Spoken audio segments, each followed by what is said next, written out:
तो दोस्तों स्वागत है आप सभी का एक बार फिर से आपके अपने चैनल या स्टॉक्स में दिल से। तो दोस्तों बात करूंगा दो स्टॉक के बारे में यहाँ पर, ठीक है। हो सके तो अंत तक देखना।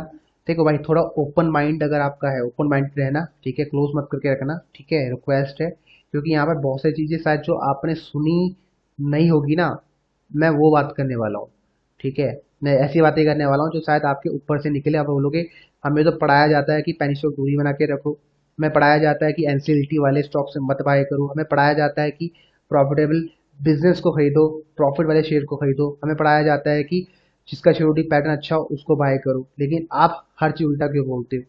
तो भाई ध्यान से सुनो। मैं हमेशा सोचता हूँ कि मेरा स्टॉक में लॉस कितना है, मतलब समझ रहे हो।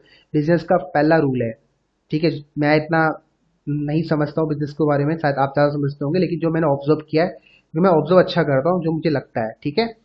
तो क्या है कि बिजनेस का एक रूल है कि आप सिर्फ अपना लॉस को देख लो, मतलब अपने लॉस को मिनिमाइज कर दो, ठीक है। अपने लॉस को अगर आपने संभाल लिया, ठीक है, तो प्रॉफिट आना निश्चित है बिजनेस में, ठीक है। स्टॉक मार्केट भी एक बिजनेस ही है। तो लॉस को मैं कैसे संभालता हूँ स्टॉक मार्केट में, वो आपको बता दूँ। उसका प्रॉपर तरीका है रिस्क मैनेजमेंट और मनी मैनेजमेंट, बस। और कोई तरीका नहीं है। अब वो होता क्या है, वो सिंपल।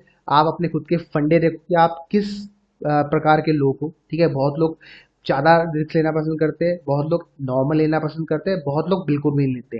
तो आप किस कैटेगरी में फॉलो करते हो, उस हिसाब से धीरे धीरे करके आप अपना लॉस का जो रिस्क एपेटाइट है उसको बढ़ाओ, राइट। तो मैं ये नहीं कह रहा हूँ कि मत बढ़ाओ, बढ़ाओ, लेकिन धीरे धीरे करके बढ़ाओ। अब ऐसा भी नहीं है आपने इतना एक बड़ा लॉस ले लिया कि अगले दिन से आपको नींद नहीं आ रही है, तो ऐसा ले के क्या फायदा जिससे आपको नींद ना आए। तो प्रॉपर समझदारी से लॉस लो ना, मतलब समझदारी से risk management money manage follow करो ना। ऐसा नहीं कि आपने उठ पटांग होके कुछ भी पैसा डाल दिया पेनी स्टॉक में और फिर आप बाद में सोच रहे हो अरे यार ये 70 पैसे नीचे गिर गया, अरे यार अब क्या करूँ, अब क्या करूँ। तो ये क्वेश्चन का सॉल्यूशन नहीं है, ये क्वेश्चन का हल नहीं है। हल क्या है? प्रॉपर रूल फॉलो करो, फिर इसको धीरे धीरे करके बढ़ाओ अपने अकॉर्डिंग, ठीक है। अपने अकॉर्डिंग, अपने अनुसार बढ़ाओ, ठीक है। किसी के कहने मत बढ़ाओ, अपने अनुसार बढ़ाओ। मैं ये नहीं कह रहा हूँ कि अगर आप पहले 1,000 रुपये डालते हैं किसी पेनी स्टॉक में तो कल से 2,000 रुपये डालना सकते हो, मत करो। 2,000 डालो, 1,005 रुपये डाल दो, 1,010 रुपये डाल दो, 1,010 रुपये डाल दो, 1,020 डाल दो, ऐसे करके बढ़ाओ। इससे आपको पता भी नहीं चलेगा कि आपकी अमाउंट कब बढ़ गई। समझ गए? तो इस तरीके को फॉलो करो। अब मुझे पता है बहुत लोग बोलेंगे सर इससे कुछ होगा नहीं। भाई एक बार ना देखो, स्टार्ट करो, राइट। आपने कोई भी जिंदगी में कोई बिजनेस किया हो या जो भी आपने सैलरी लेते होंगे शुरू में, तो आपने एक छोटे वैल्यू अमाउंट से ली होगी, ठीक है। आप किसी को 1,000 रुपये का चेक मिला होगा, किसी को 2,000 का चेक मिला होगा, किसी को 25,000 का चेक मिला होगा, ठीक है। धीरे धीरे करके आप एक स्टेप बाय स्टेप बढ़े हो। ऐसी स्टॉक मार्केट है, आपको स्टेप बाय स्टेप जाना है। आपको पहले से 10वीं सीढ़ी में छलांग नहीं मारनी है, ठीक है। अगर मार दी ना तो 10 से सीधा एक में आते हुए आपको सेकंड नहीं लगेंगे, ठीक है। तो ये बातों को समझो, यहाँ से बातें बताने के लिए नहीं है, रूल्स को फॉलो करने के लिए कहता हूँ। मैं खुद फॉलो करता हूँ इसलिए बता रहा हूँ। अगर मैं नहीं करता ना तो मैं नहीं बताता भाई। जो चीज़ करता हूँ वही बताता हूँ। मैं पेनी स्टॉक को बाय करता हूँ और रूल्स को फॉलो करता हूँ, तभी बता रहा हूँ। तभी इतने कॉन्फिडेंस के साथ बोलता हूँ कि बाय करो, ठीक है। यहाँ पर कोई डिस्क्लेमर नहीं लगाता मैं कि भैया मत करो, ये मेरा एजुकेशन पर्पज से। वैसे होता है एजुकेशन पर्पज से ही है, लेकिन समझो अगर रूल्स को फॉलो करोगे तो कोई दिक्कत नहीं है। रूल्स को बियॉन्ड जाओगे तो लॉस तो मेरा, मैं क्या, मेरे, समझ जाओ, ठीक है। अगर मुकेश अंबानी जी भी आ जाएंगे या फिर ऊपर से श्री राकेश झुनझुनवाला जी भी आ जाएंगे, ठीक है, तो वो भी आपको नहीं बचा सकते, ठीक है। तो बात समझो, ठीक है भाई। तो ये 3 रुपए का शेयर है, इसको पहले देख लेते हैं, फिर 70 पैसे के शेयर को भी देख लेते हैं। अब मैंने 70 पैसे का यहाँ पर जोड़ा है जानबूझ की स्टॉक।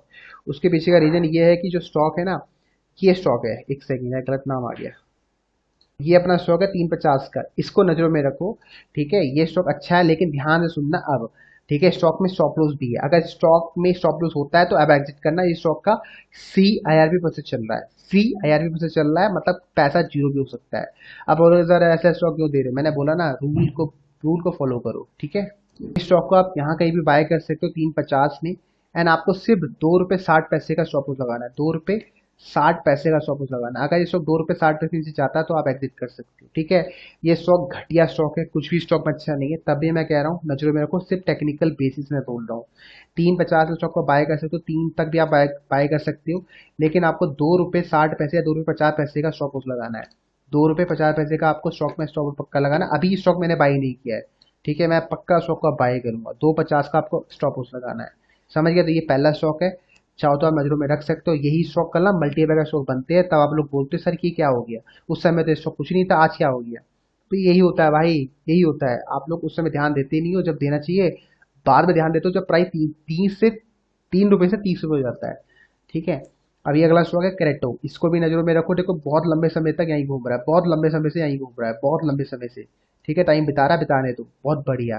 ठीक है, जितना टाइम बिताएगा उतना ज्यादा रिटर्न आपको कमा के देगा। ठीक है। अगर स्टॉक आपको 60 पैसे मिलता है, एवरेज करो। 61 पैसे मिलता है, बाय करो। 62 मिलता है, बाय करो। 63 मिलता है, बाय करो। ठीक है, अच्छा मुझे लग रहा है, मैंने भी स्टॉक में अच्छा पैसा डाला हुआ है। देखते हैं कि स्टॉक मुझे अब लॉस देता है, प्रॉफिट देता है, लेकिन मुझे प्रॉफिट ही होगा क्योंकि मुझे नजर आ रहा है स्टॉक अच्छा है।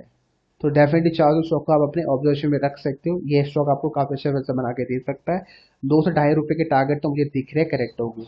बाकी टाइम लग सकता है, उसका हम नहीं कह सकते, थोड़ा टाइम लग सकता है। तो टाइम के लिए तो आपको थोड़ा, स्टॉक मार्केट तो आपको पता है टाइम का तो काम है ही, यहाँ पर टाइम तो देना पड़ता है ना।